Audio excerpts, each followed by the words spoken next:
আজকে এই রেসিপিটা তৈরি করে নিলাম। এটা হচ্ছে গাজরের হালুয়া। আর গাজরের হালুয়া অনেকে পছন্দ করে, আবার অনেকেই পছন্দ করে না। গাজর কেউ খেতে চায়, কেউ খেতে চায় না। আশা করি আপনাদেরও ভালো লাগবে আমার এই গাজরের হালুয়ার ভিডিওটা দেখে। আসসালামু আলাইকুম। আশা করি আপনারা সবাই ভালো আছেন।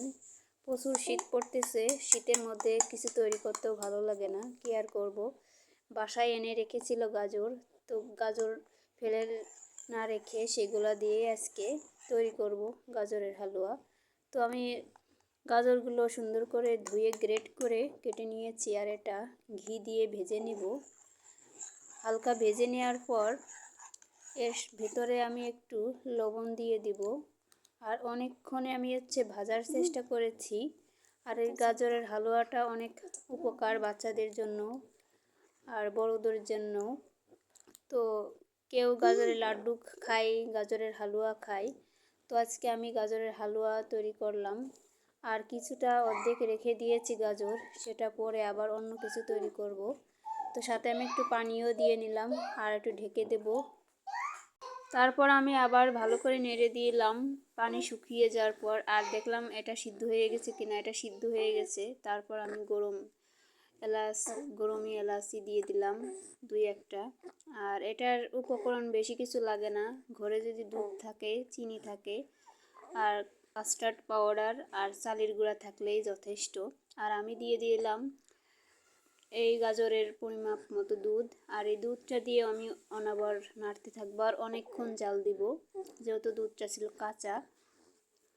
এভাবে নাড়তে নাড়তেই আমি আর চিনি এখন দিব না, চিনি দেব লাস্টে।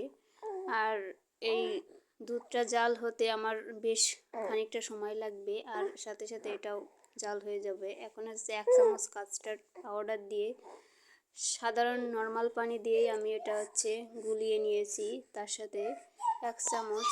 যখন কিছু নতুন তৈরি করা হয় ফার্স্ট, তখন তার মজাটাই আলাদা। আর আমি এটা ফার্স্ট তৈরি করে নিলাম।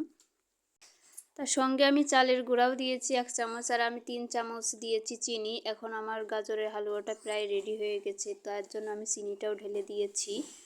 আর এভাবে আমি আরও বেশিক্ষণ নাড়াবো। আর কাস্টার্ড পাউডার দেওয়ার পর কিন্তু নাড়ানোর তালেই থাকতে হবে, না হলে জমাট বেঁধে যেতে পারে।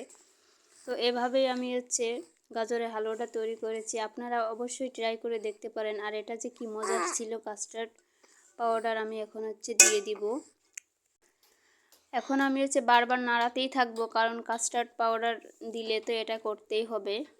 তারপর আমি চালের গুঁড়া দিয়েছি অফ ক্যামেরা, এটা তো আপনাদেরকে দেখাইনি। আমার গাজরের হালুয়াটা রেডি। আর আশা করি আপনাদের ভালো লেগেছে। অবশ্যই ভালো থাকবেন। আল্লাহ হাফেজ। জুম্মা মুবারক।